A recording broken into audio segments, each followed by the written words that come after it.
let's be honest, the first couple of weeks and maybe the first month and a half of this new year started off incredibly well. It was huge, a lot of gaming news, a lot of information, a lot of buyouts, a lot of purchases, stuff like that.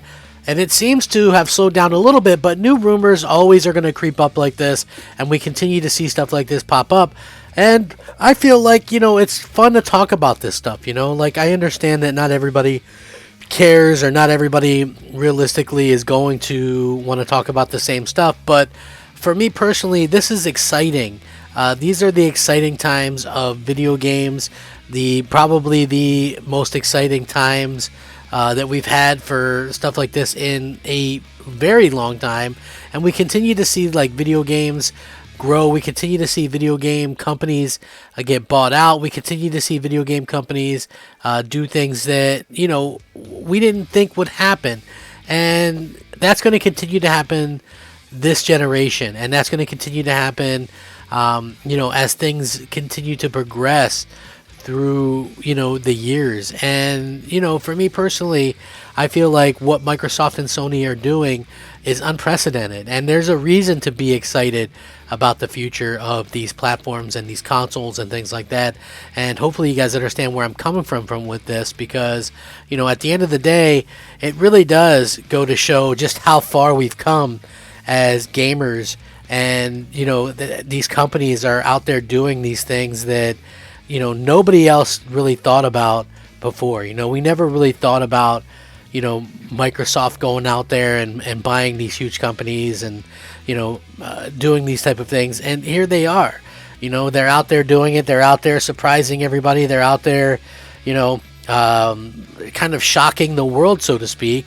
And we continue to see these things continue to heat up and continue to just impress everybody. But I want to get into this one because I feel like it is a very, very good topic, and I can't wait to kind of jump into it and see what you guys think, because I know for me personally, it's going to be a heated topic, and it's going to be a hell of a topic to talk about. So let's go ahead and kind of jump into it.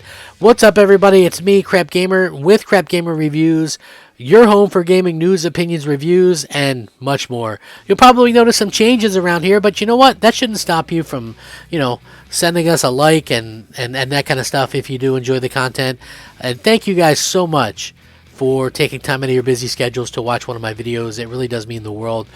You guys have been absolutely incredible, and I know how busy you all are. So thank you guys very much for checking it out. And again, I think Microsoft and Sony have done a really good job of doing things this generation, and it's going to continue to get better and better from here on out.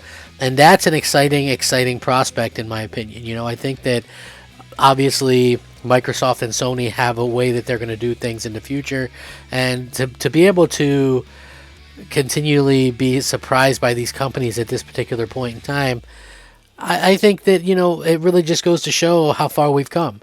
And right now, like, there's heavy rumors around Microsoft and Square Enix, and I don't think Microsoft probably won't buy Square Enix as a whole. That would probably not make too much sense, to be honest with you. But where some of this can come into play is a company owned by Square Enix, which is obviously going to be Crystal Dynamics. And I might have talked about this before, but there's a new rumor that's popped up, and it's pretty credible when we talk about it as something that we could see happen very, very soon. And again, this is something that gamers are going to continue to talk about for a long time to come. And the reason why is actually quite simple. The developer is already helping Microsoft out, and they're kind of on the outs with Crystal Dynamics is already on the outs with Square Enix. So there's already kind of some things going on there that maybe you would think are a little bit just too friendly and too much of a coincidence to think otherwise.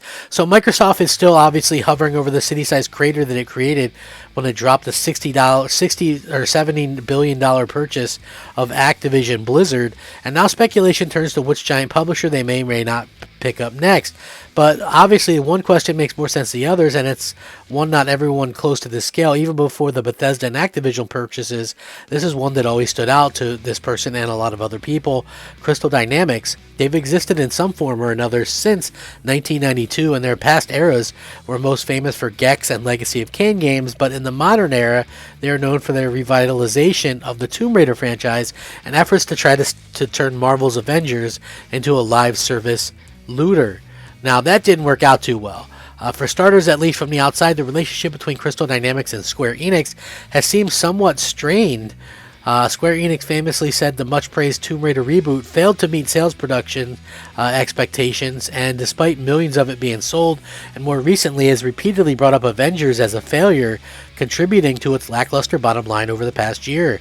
Crystal Dynamics' relationship with Microsoft, on the other hand, is quite good. They partnered with Microsoft for temporary Rise of the Tomb Raider game exclusivity that was released, a privilege which reportedly cost $100 million. The current head of Microsoft's Perfect Dark building Super Studio, the initiative, is Daryl Gallagher, who actually, oddly enough, used to work and be the head of Crystal Dynamics. And now Crystal Dynamics is on loan to Microsoft to help out with additional work on Perfect Dark, which we knew about for a while now, as that game starts to come together.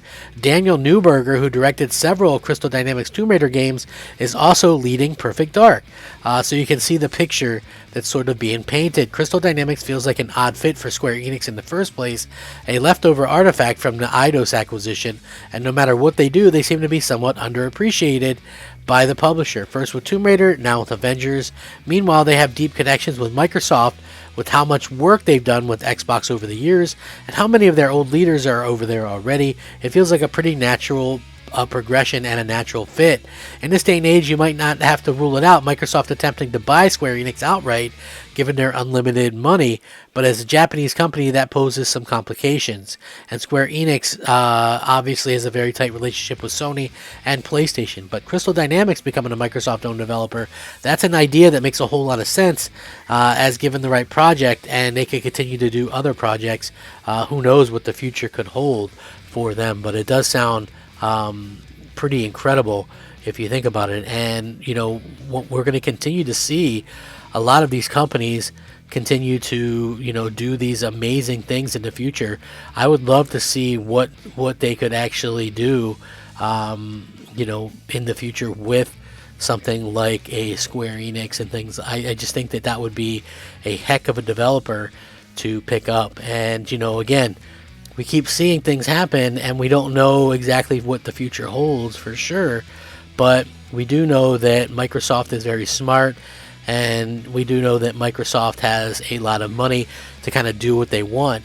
And obviously picking up, you know, sort of a tryout basis of Crystal Dynamics makes a lot of sense. What's going to happen with that in the future? Like, listen, I don't really know, but I think, you know, obviously as we continue to see what happens with Microsoft in the future, I do think that we'll probably see them pick up more studios and probably pick up more of these things in the future. So yeah, hopefully we continue to see stuff like this evolve and we get some great games out of it.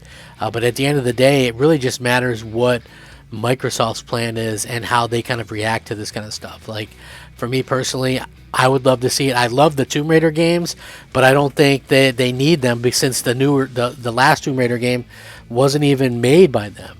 So yeah, it's going to be very interesting to see what happens. I'm happy to see what happens. I'm sure you guys are too. Thanks for watching. What do you guys think? Makes sense that they picked them up or no? Sound off down below. Rack them up, fact them up, Crap Gamer them up. Thanks for watching. Crap Gamer out.